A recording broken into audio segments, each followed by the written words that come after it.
আজকের ভিডিওটি পার্ট 2 আর পার্ট 2 তে আলোচনার বিষয় একাদশ শ্রেণীর বিষয় বাংলার মডেল অ্যাক্টিভিটি টাস্ক। এর আগের ভিডিওতে আমি পার্ট 1 এর যে প্রশ্ন এবং উত্তর সেগুলি নিয়ে আলোচনা করা হয়েছে এবং আগের ভিডিওটি তোমরা দেখতে চাইলে এর ডেসক্রিপশন বক্সে লিংক থাকবে, সেখান থেকেও দেখে নিতে পারবে। ভিডিওটি শুরু থেকে শেষ পর্যন্ত দেখবে এবং ভিডিওটি যদি ভালো লেগে থাকে অবশ্যই লাইক করবে, কমেন্ট করবে এবং সাবস্ক্রাইব করে নোটিফিকেশনটি অল করে দেবে। তাহলেই আমি যখনই কোনো ভিডিও আপলোড করব তখনই সবার আগে তোমার কাছে পৌঁছে যাবে, নোটিফিকেশন পৌঁছে যাবে। তাহলে আজকের ভিডিওটি শুরু করা যাক। এর প্রথম যে প্রশ্নটি ছিল,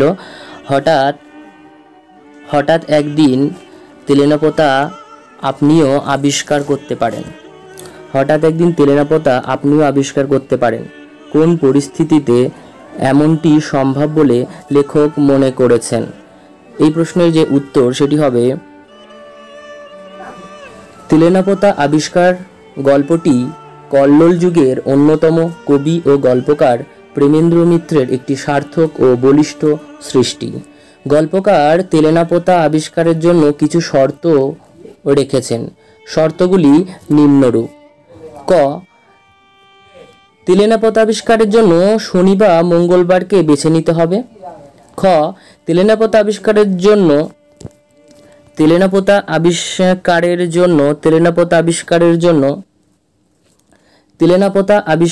জন্য দুজন বন্ধু বা সঙ্গী থাকা প্রয়োজন। গ ছিল একঘেয়ে নিত্য নৈমিত্তিক কাজের ভিড়ে হাঁপিয়ে উঠতে হবে। ঘ ছিল পৃথিবীর আশ্চর্য সরোবরের সরলতম মাছেদের বড়শি বিদ্ধ করার জন্য উৎসাহী থাকতে হবে। আর উ ছিল মাছ ধরবার ব্যাপারে বিশাল কোনো অভিজ্ঞতা থাকার দরকার নেই। আর যে শর্তটি ছিল তেলেনাপোতা আবিষ্কারের জন্য বিকেল বেলায় পড়ন্ত রোদে জিনিসে মানুষে ঠাসাঠাসি একটা বাসে গিয়ে উঠতে হবে। ছ, ভাদ্র মাসের গরমে রাস্তার ঝাঁকুনি খেয়ে ঘামে ধুলোয় চটচটে দেহ নিয়ে ঘন্টা দুয়েক যাত্রার পর আচমকা রাস্তার মাঝখানে কোনো একটি নিচু জলার মতো জায়গার ধারে নামতে হবে। এই শর্ত সাপেক্ষে যে কেউ কোনো এক দুর্বল মুহূর্তে তেলেনাপোতা আবিষ্কারের সমর্থ হতে পারে। এই প্রথম দাগের প্রশ্নটির উত্তর এইটুকু লিখলেই যথেষ্ট। দুইয়ের দাগের প্রশ্নটি ছিল হে ভারতের শ্রমজীবীদের সম্বোধন করে প্রাবন্ধিক কি বলেছেন? দুইয়ের দাগের প্রশ্ন ছিল হে ভারতের শ্রমজীবীদের সম্বোধন করে প্রাবন্ধিক কি বলেছেন? এই প্রশ্নের যে উত্তর সেটি হবে স্বামী বিবেকানন্দ শূদ্র জাগরণ নামাঙ্কিত প্রবন্ধে শূদ্রদের অবস্থান সম্পর্কে আলোচনা করেছেন। সেই আলোচনার অনুরূপ আরেকটি আলোচনা পাওয়া যায় সুয়েজ খালে হাঙর শিকার নামাঙ্কিত প্রবন্ধে। এই প্রবন্ধের 10ম অনুচ্ছেদে স্বামীজি লিখেছেন, হে ভারতের শ্রমজীবী, ভারতের চির পদদলিত শ্রমজীবী, তোমাদের প্রণাম করি।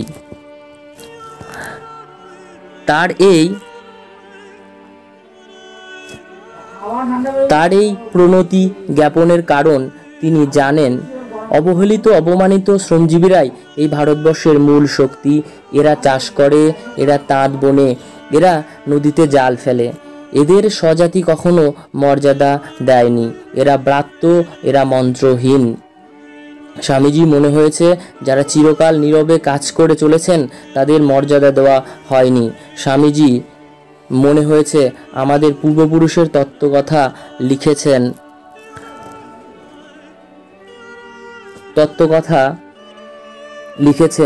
কাব্যকথা লিখেছেন, কিন্তু এদের দুর্দশার কথা লেখেননি। এদের কথা স্বামীজি পুনরায় তার স্বদেশ মন্ত্রে উচ্চারণ করেছেন, বলো মূর্খ ভারতবাসী, দরিদ্র ভারতবাসী, ব্রাহ্মণ ভারতবাসী, চণ্ডাল ভারতবাসী আমার ভাই। সুতরাং শ্রমজীবী মানুষকে নিয়ে অন্তর থেকে বিনম্র শ্রদ্ধা জ্ঞাপন করেছেন প্রাবন্ধিক স্বামী বিবেকানন্দ। 2 দাগের প্রশ্নটির উত্তর এখানেই শেষ।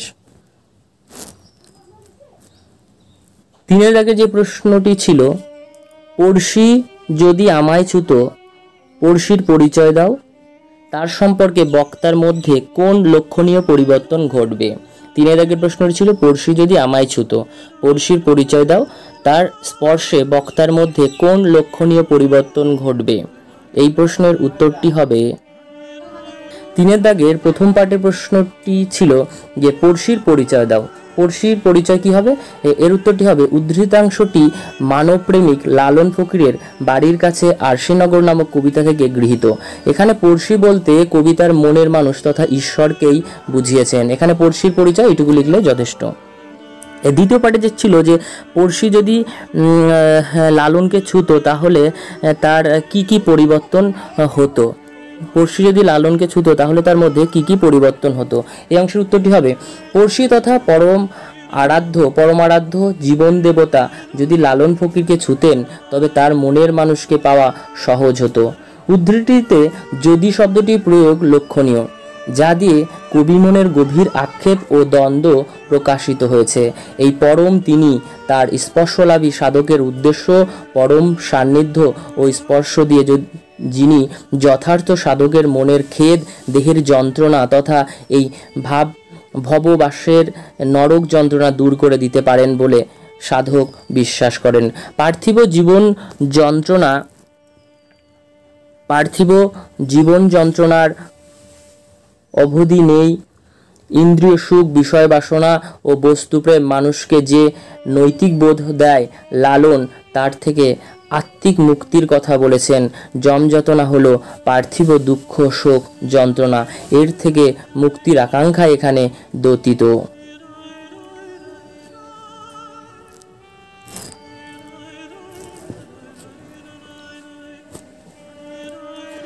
4 দাগের প্রশ্নটি হলো, বিশাল ডানাওয়ালা এক থুরথুরে বুড়ো গল্পে মাকড়সায় রূপান্তরিত হয়ে যাওয়া মেয়েটির গুরুত্ব নির্ধারণ করো। বিশাল ডানাওয়ালা এক থুরথুরে বুড়ো গল্পে মাকড়সায় রূপান্তরিত হয়ে যাওয়া মেয়েটির গুরুত্ব নির্ধারণ করো। এই প্রশ্নের উত্তরটি হবে গাব্রিয়েল গার্সিয়া মার্কেজের বিশাল ডানাওয়ালা এক থুরথুরে বুড়ো গল্পটি জাদু বাস্তবতার গল্প। এ গল্পে দেবদূতকে এমন অবস্থানে লেখক রেখেছেন যার মধ্য দিয়ে মানুষের লোভ আর বিবেকহীনতার কথাকে তিনি প্রকাশ করতে চান। ফরিস্তাকে নিয়ে সাধারণ মানুষ থেকে পাদ্রে গোনসাগা পর্যন্ত সকলেই নানা জল্পনা কল্পনা করেছেন। শেষ পর্যন্ত ফরিস্তার গুরুত্ব কমতে শুরু করলো মাকড়সা মানবীর আগমনের পর। এই মাকড়সা মানবী তার অদ্ভুত চেহারা, করুণ কণ্ঠস্বর এবং সাধারণের সঙ্গে বাক্যালাপের প্রভূত সম্ভার দিয়ে আবির্ভূত হলো। ফলত মনুষ্য স্বভাব ধর্মের বলেই সকলের মনোযোগ তার দিকে চলে যায়। কিছুদিন আগেও যে মানুষগুলো দেবদূতের আবির্ভাব, তার অলৌকিকত্ব ইত্যাদি সম্বন্ধে চূড়ান্ত বিস্ময় প্রকাশ করেছিল, মাকড়সা রমণী আসার পরে তাদের বিস্ময়বোধের আধারটি পরিবর্তিত হয়ে গেল।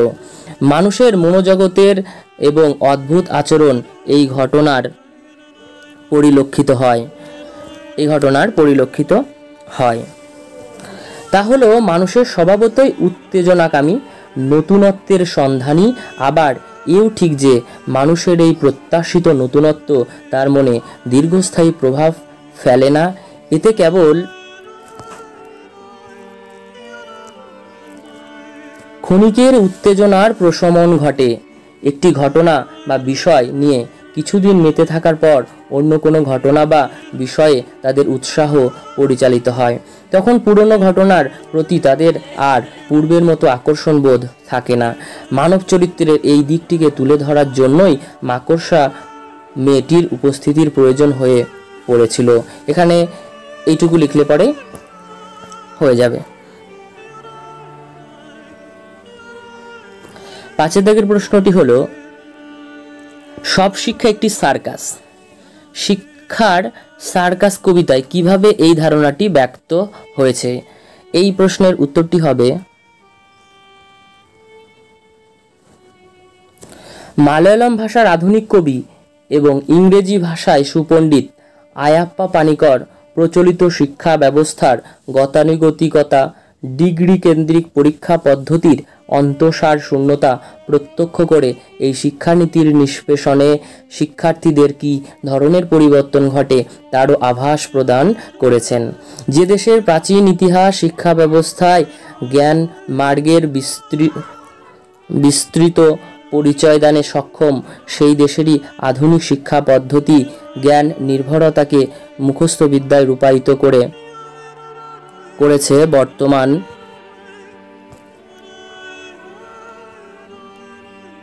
বর্তমানে সকল শিক্ষার্থী শুধুমাত্র পরীক্ষায় পাশ করার তীব্র বাসনায় একদিকে যেমন অসম প্রতিযোগিতার সম্মুখীন হচ্ছে, অন্যদিকে তেমনি তাদের চিত্তের সঠিক জাগরণ ঘটছে না।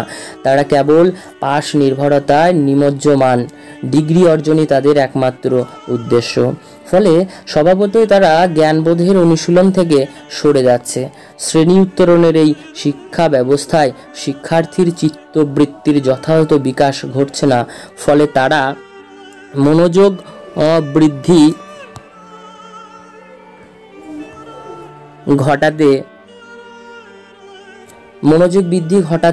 ঘটাতে ও সমাজ উপযোগী কৃত কৌশল আয়ত্ত করতে সমর্থ হচ্ছে না। আর অসম্পূর্ণ শিক্ষালাভের কারণেই তাদের জীবন পথ হয়ে উঠছে দুর্গম। তাই কবি যখন আক্ষেপের সুরে বলেছেন, জ্ঞান কোথায় গেল, সে যেখানে গেছে সেটা ধোঁকা, তখন সেই আক্ষেপ শিক্ষার্থীদের ভবিষ্যৎ জীবনের করুণ পরিস্থিতির দ্যোতক হয়ে উঠেছে। 6 দাগের প্রশ্নটি হলো, আমি পাপ করেছি, বক্তাকে সে কেন তার কাজকে পাপ মনে করেছেন। 6 দাগের প্রশ্ন, আমি পাপ করেছি, বক্তাকে সে কেন তার কাজকে পাপ মনে করেছেন। এটি হচ্ছে গুরু নাটক থেকে নেওয়া হয়েছে। এই প্রশ্নের যে উত্তর সেটি হবে, এখানে বক্তা হলেন বিশ্ববন্দিত সাহিত্যিক রবীন্দ্রনাথ ঠাকুর সৃষ্ট গুরু নাটকে বর্ণিত অচলায়তন শিশু শিক্ষার্থী সুভদ্র কথাই কিন্তু এখানে বলা হয়েছে। সেই সুভদ্র কি করেছিল? সুভদ্র আয়তনের উত্তর দিকে জানলা খুলে ফেলে আশ্রমের প্রচলিত যে নিয়ম ছিল তার বিরুদ্ধচারণ করে চূড়ান্ত পাপকর্ম করেছে বলে মনে করে, তাই সে নিজেই এরূপ উক্তিটি করেছিল। এই যে দ্বিতীয় পাঠ ছিল, তার উত্তরটি হলো,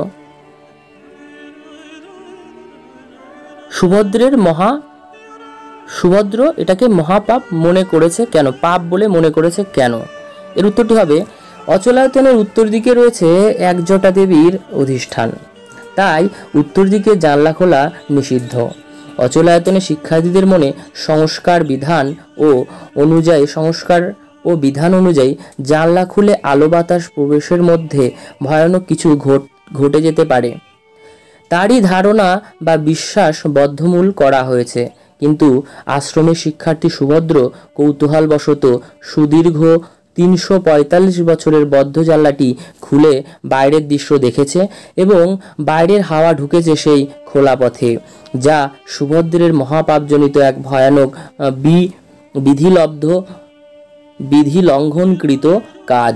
সুভদ্র অচলায়তনের প্রথাগত বিশ্বাসের উপর আঘাত হেনেছে, তাই সে তার কাজটিকে পাপ বলে মনে করেছে। এখানে সুভদ্র সে যে জানলা খুলেছিল তার জন্য সে যে মনে করেছিল যে সে ভয়ানক পাপ করেছে, সে কেন সেটাকে ভয়ানক পাপ করেছে? কারণ সে সুভদ্র অচলায়তনে প্রথাগত বিশ্বাসের উপর সে আঘাত হেনেছে এবং সেই আঘাত হানার কাজটিকেই কিন্তু সুভদ্র মনে করেছে সে একটা ভয়ানক পাপ করেছে।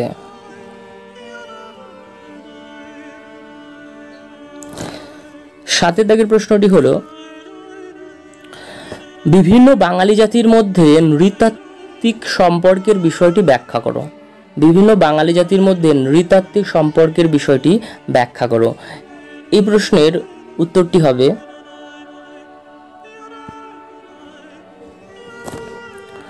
বাঙালি জাতির উদ্ভবের ইতিহাস বেশ অস্পষ্ট, সেজন্য জটিল। খ্রিস্টপূর্ব 4th শতকে পূর্ব ভারতে আর্য অধিকার বিস্তারের সূচনা হয়।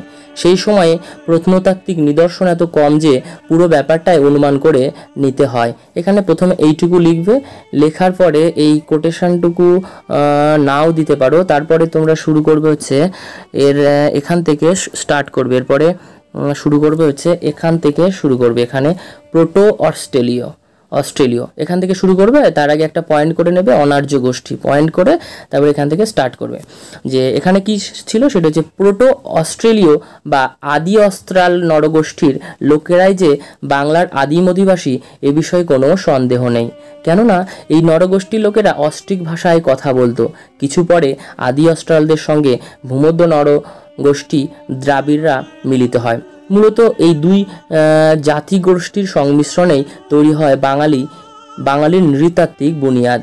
তাছাড়া আদি অস্ট্রাল ও দ্রাবিড় ভাষাভাষীদের বৈশিষ্ট্য লম্বা মাথা, দীর্ঘ শির, চওড়া নাক, খাটো শরীরের দৈর্ঘ্য আমরা আধুনিক কালের বাঙালিদের মধ্যে লক্ষ্য করি। এই যে দ্বিতীয় যে পয়েন্টটি দেবে সেটা হচ্ছে আর্য গোষ্ঠী, দ্বিতীয় পয়েন্টটি দেবে আর্য গোষ্ঠী।